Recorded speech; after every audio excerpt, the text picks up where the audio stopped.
High students, math study with Chandan sir চ্যানেলে প্রত্যেকে স্বাগত জানাই। আজকে আবারও একটা নতুন ভিডিও নিয়ে আমি হাজির হলাম। তো লাস্ট ভিডিওতে আমরা তোমাদের যে সম্ভাবনা তত্ত্ব রয়েছে একাদশ শ্রেণীর, তার করসপন্ডিং তোমাদের এসএনদের বইয়ের প্রশ্নমালা 4-এর অতি সংক্ষিপ্ত উত্তরধর্মী কোশ্চেন নাম্বার 4 পর্যন্ত লাস্ট সলভ করেছিলাম। তো আজকের ভিডিওতে সেখান থেকে কন্টিনিউ করা হচ্ছে, অর্থাৎ কোশ্চেন নাম্বার 5 থেকে কন্টিনিউ করা হবে। তো তোমরা আগে যারা ভিডিওগুলো দেখোনি, আগের ভিডিওগুলো তোমরা ডিসক্রিপশন বক্সে লিঙ্ক দেওয়া রয়েছে, তোমরা সেখান থেকে দেখে নিতে পারো। কেমন? তো শুরু করা যাক আজকের কোশ্চেন নাম্বার 5 থেকে। তো এখানে অতি সংক্ষিপ্ত কোশ্চেন নাম্বার 5 কি বলছে দেখো, এ ও বি দুটি প্রদত্ত ঘটনা হলে নিম্নলিখিত প্রতিটি ক্ষেত্রে ঘটনা দুটির সম্পর্কে কি সিদ্ধান্ত করা যায় সেটা আমাদের বলতে হবে। কন্ডিশন দেওয়া আছে, এখান থেকে আমরা কোন সিদ্ধান্ত আসতে পারি সেগুলো নিয়ে আলোচনা করতে হবে। ওকে, তো প্রথমটা দেখো, রোমান 1 যেটা আছে, probability of A union B equal to probability of A plus probability of B. এটা মানে আমরা কি বুঝবো? তো ইন জেনারেল আমরা প্রবাবিলিটির সমষ্টি বিষয়ে উপপাদ্যের সাহায্যে আমরা কি পাই এই বিষয়টা আমরা জানি। একটা রেজাল্ট আছে আমাদের, probability of A union B equal to কি হয়, probability of A plus probability of B minus probability of A intersection B. কিন্তু আমাদের রোমান ওয়ান সেখানে দেওয়া আছে probability of A union B, এটা দেওয়া রয়েছে probability of A union B equal to probability of A plus probability of B, অর্থাৎ এই টার্মটা নেই। তার অর্থ কি? অতএব বলতে পারি এখান থেকে probability of A intersection B অবশ্যই কি হয়েছে, এটা 0 হয়েছে, তাই না? এখান থেকে বলতে পারি অবশ্যই probability of A intersection B অবশ্যই 0 হয়েছে। আর এর মানে কি? এর মানে হচ্ছে এ ইন্টারসেকশন বি অবশ্যই ফাই। তার মানে কি বুঝবো?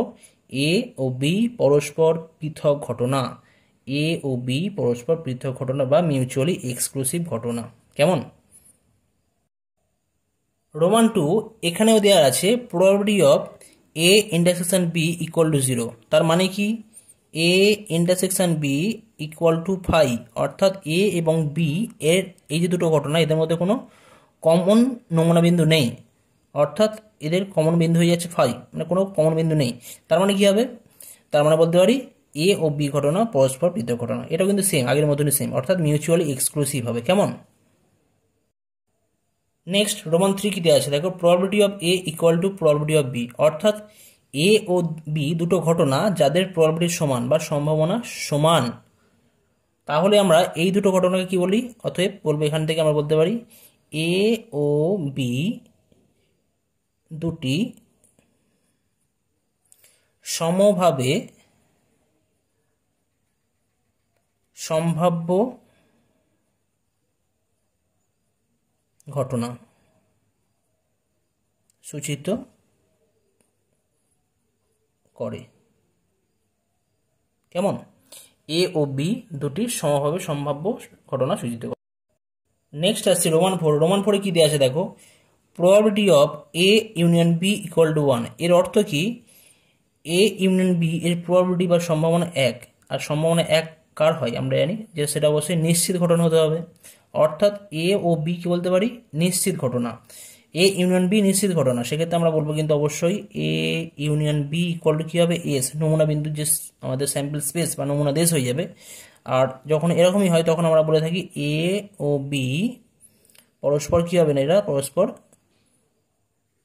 সম্পূর্ণ ঘটনা বা এক্সহস্টিভ ইভেন্ট বা পরস্পর সম্পূর্ণ ঘটনা হবে।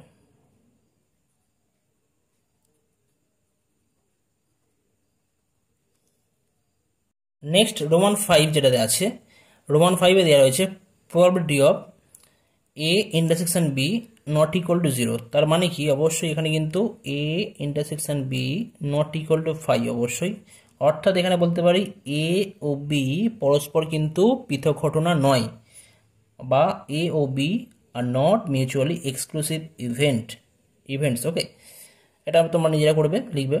আচ্ছা, নেক্সট দেওয়া আছে probability of A is not equal to probability of B, অর্থাৎ এ ঘটনার সম্ভাবনা এবং বি ঘটনার সম্ভাবনা কিন্তু আনইকুয়াল। তার মানে কি বুঝবো? এ ঘটনা এবং বি ঘটনা সমভাবে সম্ভাব্য নয়। এ ঘটনা ও বি ঘটনা সমভাবে সম্ভাব্য নয়। এ ঘটনা ও বি ঘটনা সমভাবে সম্ভাব্য নয়। কেমন? নেক্সট আসছে কোশ্চেন নাম্বার 6। কোশ্চেন নাম্বার 6 কি দেওয়া আছে দেখো, এ বার ও বি বার ঘটনা দুটি যথাক্রমে এ ও বি ঘটনা দুটির পূরক ঘটনা হলে, পূরক ঘটনা বলতে সাপোজ এ একটা ঘটনা রয়েছে, সাপোজ কোনো একটা পাশা খেলায় 5 পড়ার ঘটনা এ দ্বারা সূচিত হয়, কেমন? তাহলে এ ঘটনার পূরক ঘটনা কি হবে? 5 না পড়ার ঘটনা। ওকে, এ যদি 5 পড়ার ঘটনা হয় তাহলে 5 না পড়ার ঘটনা এ ঘটনার পূরক ঘটনা নামে পরিচিত, সেটাকে আমরা এ বার বা অনেক সময় এ কমপ্লিমেন্ট, এর মাথায় একটা সি দিয়ে আমরা নোটেশন ইউজ করে থাকি। তো এখানে সেটা বলা হচ্ছে পূরক ঘটনা হলে প্রমাণ করতে হবে যে প্রবাবিলিটি অফ এ বার বা বি বার, এখানে বা বলতে কিন্তু ইউনিয়ন অথবা যে বিষয়টা ইউনিয়নটা চলে আসবে এখানে, equal to 1 minus probability of A intersection B, 1 minus probability of A intersection B. কেমন? তো দেখো আমরা এটা কীভাবে প্রমাণ করতে পারি।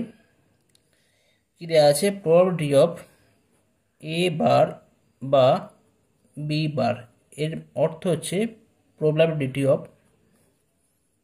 কি বলবো এটা, probability of A bar union B বার।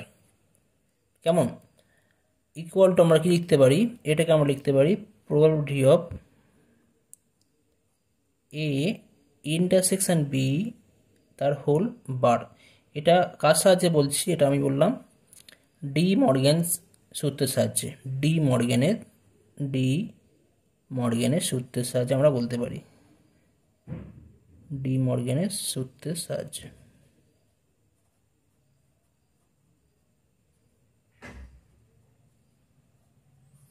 এটা তার মানে এটা কি বোঝাচ্ছে? এ ইন্টারসেকশন বি এর পুরো ঘটনা হচ্ছে আমাদের A intersection B whole bar.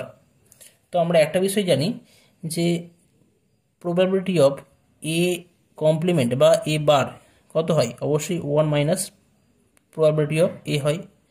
তো এখানে আমরা সেই ফর্মুলাটা ইউজ করছি, এখানে probability of A intersection B whole complement বা হোল বার ইকুয়াল টু কী লেখা হবে? 1 minus probability of A intersection B. তাহলে এটা আমাদের প্রুফড হয়ে যাচ্ছে। ভেরি সিম্পল প্রমাণ ছিল এটা আমাদের, ডি মর্গ্যান সূত্রের সাহায্যে আমরা এটা প্রমাণ করতে পারি। নেক্সট আসা যাক কোশ্চেন নাম্বার 7। কোশ্চেন নাম্বার 7 কি দেওয়া আছে দেখো, মনে করো এ কমা বি কমা সি যে কোনো তিনটি অনির্দিষ্ট ঘটনা, নির্দিষ্ট নয় অনির্দিষ্ট ঘটনা, সেট তত্ত্বের প্রচলিত প্রতীকসমূহের প্রয়োগে নিম্নলিখিত ঘটনাসমূহের প্রতীকসমূহ নির্ণয় করতে বলছে এখানে। ঠিক আছে, সেট তত্ত্বের প্রচলিত প্রতীকসমূহের সাহায্যে নিম্নলিখিত ঘটনাসমূহকে আমাদের প্রতীকসমূহের মাধ্যমে প্রকাশ করতে হবে। রোমান 1 কি দেওয়া আছে? কেবল এ ঘটে, কেবলমাত্র এ ঘটনা ঘটবে। তো এগুলো আমরা ভেন ডায়াগ্রাম ড্র করলে কিন্তু বিষয়টা আরও ক্লিয়ার হয়ে যাবে। কেমন? তো এখানে আমাদের কোশ্চেনে কি দেওয়া ছিল? কেবলমাত্র এ ঘটনা ঘটে। যদি আমরা ভেন ডায়াগ্রাম ড্র করি, দেখো তিনটে সেট আমরা ভেন ডায়াগ্রাম ড্র করে দেখাচ্ছি, এ বি সি, এদের কমন পোর্শন কোনটা? এই পোর্শনটা। কেমন? আচ্ছা, এখানে কি বলা আছে? কেবলমাত্র এ ঘটনা ঘটে। কেবলমাত্র এ ঘটনা বলতে কিন্তু আমরা এই জায়গা থেকে জাস্ট এই পোর্শনটা নেব, অর্থাৎ এখানে কিন্তু এ থাকবে, তার সাথে দেখো বি এর যে কমপ্লিমেন্ট, মানে এখানে বি থাকবে না আর সিও থাকবে না, শুধুমাত্র এই ঘটনা ঘটবে। তার মানে এই পোর্শনটা আমরা কোন সাইন দ্বারা নোটেশন ইউজ করতে পারি? A intersection B complement intersection C complement. কেমন? অর্থাৎ কেবলমাত্র এ ঘটনা ঘটবে, এটাকে আমরা নোটেশন ইউজ করব A intersection B complement intersection C complement. যদি এখানে এ বি সি এর জায়গায় শুধুমাত্র এ ও বি থাকতো আর বলা হতো যে শুধুমাত্র এ ঘটনা ঘটবে বা কেবলমাত্র এ ঘটনা ঘটবে, তাহলেও কিন্তু আমরা এ ইন্টারসেকশন বি কমপ্লিমেন্ট করতাম, সেখানে আর সি রাখতাম না। আচ্ছা, যদি বলা হতো যে কেবলমাত্র বি ঘটনা ঘটবে এ বি সি তিনটের ক্ষেত্রে, তাহলে কিন্তু আমরা একই রকমভাবে কি লিখতাম? কেবল বি ঘটনা ঘটে, তাকে আমরা নোটেশন ইউজ করতাম সেট তত্ত্বের অনুযায়ী A complement intersection B intersection C complement. যদি বলা হয় কেবল সি ঘটনা ঘটে, তাকে আমরা কীভাবে লিখব? A complement intersection B complement intersection C, সেইভাবে আমরা নোটেশন ইউজ করতাম। তো আমরা এইভাবে কিন্তু রোমান 1টা করতে পারবো। নেক্সট রোমান 2তে কি বলা হচ্ছে? এ ও বি ঘটনা ঘটবে কিন্তু সি ঘটে না। এই ভেন ডায়াগ্রাম রয়েছে, সেখান থেকে তোমরা দেখে বুঝতে পারবে এ ও বি ঘটনা ঘটবে কিন্তু সি কিন্তু কোথাও ঘটবে না। তো দেখো একটা বিষয়, এই এই পোর্শনটা যে রয়েছে এটা কিন্তু বি ঘটনা একসাথে ঘটবে। এ ঘটনা ও বি ঘটনা ঘটছে এখানে এই জায়গাটা থেকে এই জায়গাটা থেকে, কিন্তু এর মধ্যে কিন্তু আবার সি পোর্শনটা পড়ে, সি এর কিন্তু এই পোর্শনটা পড়ে থাকছে। ওকে, তার মানে এই জায়গা থেকে আমাদের সিকে বাদ দিতে হবে। তো সেই বিষয়টাকে আমরা এখানে যদি আমরা নোটেশন ইউজ করে থাকি, আমি যদি রেড কালি এখানে ইউজ করে থাকি, এই যে পোর্শনটা আছে এটা হচ্ছে আমাদের, এটাকে আমরা যে নোটেশন ইউজ করে থাকব, A intersection B intersection C complement. অর্থাৎ এখানে কি বলবো না, এ ও বি ঘটনা ঘটবে কিন্তু সি ঘটনা ঘটবে না। তো তাহলে আমরা এখানে এটাকে আমরা এই ঘটনা নোটেশন ইউজ করতে পারি, A intersection B intersection C complement. এই পোর্শনটা হচ্ছে আমাদের এ ও বি ঘটে কিন্তু সি ঘটে না। তো একইভাবে যদি এখানে আমাদের এ ও বি এর জায়গায় যদি বলা হতো এ ও সি ঘটে কিন্তু বি ঘটে না, আমরা সেটাকে কোন নোটেশন ইউজ করতাম, সেখানে আমরা লিখতাম A intersection C intersection B complement.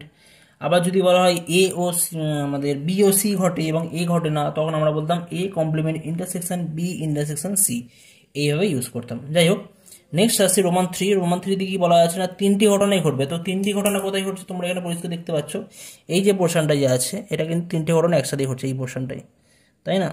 এই জায়গাটায় তিনটে ঘটনা শুধুমাত্র একসাথে ঘটবে, আর তিনটে ঘটনা একসাথে ঘটলে আমরা বলি A intersection B intersection C. তাহলে তিনটি ঘটনা একসাথে ঘটে, এটাকে আমরা নোটেশন ইউজ করব A intersection B intersection C. কেমন? নেক্সট আসছে রোমান 4 যেটা আছে, এখানে বলা হচ্ছে কমপক্ষে একটি ঘটনা ঘটবে। কমপক্ষে একটি বলতে কি হতে পারে, এখানে কমপক্ষে একটি বলা আছে। কমপক্ষে একটি বলতে আমাদের একটি ঘটনা ঘটতে পারে, দুটি ঘটনা হতে পারে, আবার তিনটি ঘটনাও ঘটতে পারে। তো সেই বিষয়টাকে আমরা কি লিখতে পারি, এই বিষয়টাকে আমরা অবশ্যই ইউনিয়ন দ্বারা লিখব, A union B union C. অর্থাৎ এই ঘটনার ক্ষেত্রে কিন্তু এই ঘটনা হতে পারে, আবার এ বি একসাথেও হতে পারে, আবার এ বি সি তিনজনে একসাথেও হতে পারে। কেমন? তো অর্থাৎ কমপক্ষে একটি ঘটনা ঘটার যে আমাদের যেটা আমরা সেটার ক্ষেত্রে যে চিহ্ন দ্বারা আমরা চিহ্নিত করে থাকি সেটা হচ্ছে আমাদের A union B union C. এটা তার মানে কি হয়ে যাবে, এটা কিন্তু পুরো যে সেটটা আছে এটাও পুরো কভার করবে, বিটাকেও পুরো কভার করবে এবং সিটাকেও পুরো কভার করবে। এটাকে আমরা বলতে পারি কমপক্ষে একটি ঘটনা ঘটার চিহ্ন বা সূচিত হয়, এইভাবে নোটেশন আমরা ইউজ করে থাকি। যদি এখানে দুটো সেট থাকতো এ ও বি থাকতো এবং বলা হতো যে এ ও বি এর মধ্যে কমপক্ষে একটি ঘটনা ঘটার সম্ভাবনা কত হবে, সেক্ষেত্রে আমরা probability of A union B নির্ণয় করতে পারতাম। কেমন? নেক্সট আসছি কোশ্চেন নাম্বার 8। কোশ্চেন নাম্বার 8 কি দেওয়া আছে দেখো, কোনো পরীক্ষার সঙ্গে সংশ্লিষ্ট তিনটি ঘটনা A1, A2, A3 হলে কোন কোন শর্তাধীনে ঘটনাসমূহ সম্পূর্ণ ও পরস্পর পৃথক হবে। অর্থাৎ কোন শর্তের ক্ষেত্রে বা কন্ডিশনের ক্ষেত্রে আমরা বলতে পারবো তিনটে ঘটনা পরস্পর সম্পূর্ণ বা এক্সহস্টিভ হবে, আর কোন শর্তে বলবো আমরা পরস্পর পৃথক অর্থাৎ মিউচুয়ালি এক্সক্লুসিভ হবে। তো আমি আগেও বলেছিলাম যে তিনটে ঘটনা A1, A2, A3 যেহেতু বলা আছে এখানে, এরা যে পরীক্ষার সাথে যুক্ত, যে পরীক্ষার সাথে সংশ্লিষ্ট ঘটনা তিনটে যুক্ত আছে, তো সেই পরীক্ষার যদি নমুনা দেশ এস হয় এবং এসের নমুনা বিন্দু সংখ্যা এন অফ এস হয়, এবং সেক্ষেত্রে যদি দেখে থাকি আমরা যে এই তিনটে ঘটনার ইউনিয়ন অর্থাৎ A1 union A2 union A3 equal to আমাদের নমুনা দেশ এস হয়ে যায়, নমুনা দেশ এস হয়ে যায়। অর্থাৎ সেক্ষেত্রে আমরা বলতে পারি probability of A1 union A2 union A3 equal to probability of S equal to 1।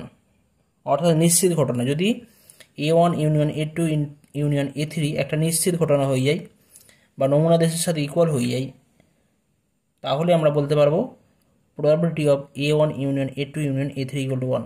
তখনই আমরা বলবো এই তিনটে ঘটনা সম্পূর্ণ ঘটনা বা এক্সহস্টিভ ঘটনা। নেক্সট আসছি A1, A2, A3 পরস্পর পৃথক ঘটনা। তো পরস্পর পৃথক ঘটনা বলতে কি বুঝি আমরা সাধারণত, তো এই তিনটে ঘটনা যদি পৃথক হয় সেক্ষেত্রে আমরা জানি অবশ্যই কি হয় না, A1 intersection A2 intersection A3 কী হবে, 5 হবে। এদের মধ্যে কোনো কমন পয়েন্ট থাকবে না, এমনকি দুটো দুটো নিলেও কিন্তু আমরা কমন পয়েন্ট পাবো না। A1 intersection A2 equal to A1 intersection A3 equal to A2 intersection A3, এদের প্রত্যেকের ভ্যালু কিন্তু 5 হয়ে যাবে। কেমন? এদের প্রত্যেকের ভ্যালু 5 হয়ে যায়। তো এদের প্রত্যেকের ভ্যালু যদি 5 হয়ে যায়, তার মানে এটা আমাদের ইম্পসিবল ইভেন্ট। 5 একটা ইম্পসিবল ইভেন্ট হয়। তার মানে এদের প্রত্যেকের প্রবাবিলিটি কত হয়ে যাবে? Probability of A1 intersection A2 intersection A3 equal to 0 হবে। একই রকমভাবে এগুলো কিন্তু 0 হবে, এদের প্রবাবিলিটি 0 হবে, এটাও 0 হবে, এটাও 0 হবে। তিনটের প্রত্যেকের প্রবাবিলিটি 0 হয়ে যাবে। তো এইগুলোকে আমরা ইউজ করে একটা রেজাল্ট আমরা জানি, সেই রেজাল্ট আমরা এই যে কন্ডিশনগুলো আছে এগুলো ইউজ করব। তো in general probability of A1 union A2 union A3 এর ভ্যালু কত হয়ে যায়? Probability of A1 plus probability of A2 plus probability of A3 minus probability of A1 intersection A2 minus probability of A1 intersection A3 minus probability of A2 intersection A3 plus probability of A1 intersection A2 intersection A3। তো এখন যেহেতু তিনটে ঘটনা পরস্পর পৃথক, তাহলে এইগুলো প্রত্যেকের ভ্যালু কত? 0, এটা 0, এটা 0, এগুলো 0 হয়ে যাচ্ছে। তার মানে সেই জায়গা থেকে বলতে পারি আমরা probability of A1 union A2 union A3 এত এর ভ্যালু কত হয়ে যাবে? এত এর ভ্যালু হয়ে যাচ্ছে আমাদের probability of just P of A1 plus P of A2 plus P of A3। অর্থাৎ তিনটি ঘটনা যদি পরস্পর পৃথক হয়, তাহলে কিন্তু আমাদের যে কন্ডিশন দরকার, এই কন্ডিশনটা আমরা একেবারে বলবো। লাস্ট কন্ডিশন আমরা এইটাই বলবো, ঠিক আছে? তো আজকের ভিডিওতে আমি এই পর্যন্ত করলাম। পরবর্তী ভিডিওতে তোমাদের কোশ্চেন নাম্বার 9 থেকে আবার কন্টিনিউ করা হবে। ওকে, থ্যাংক ইউ সো মাচ।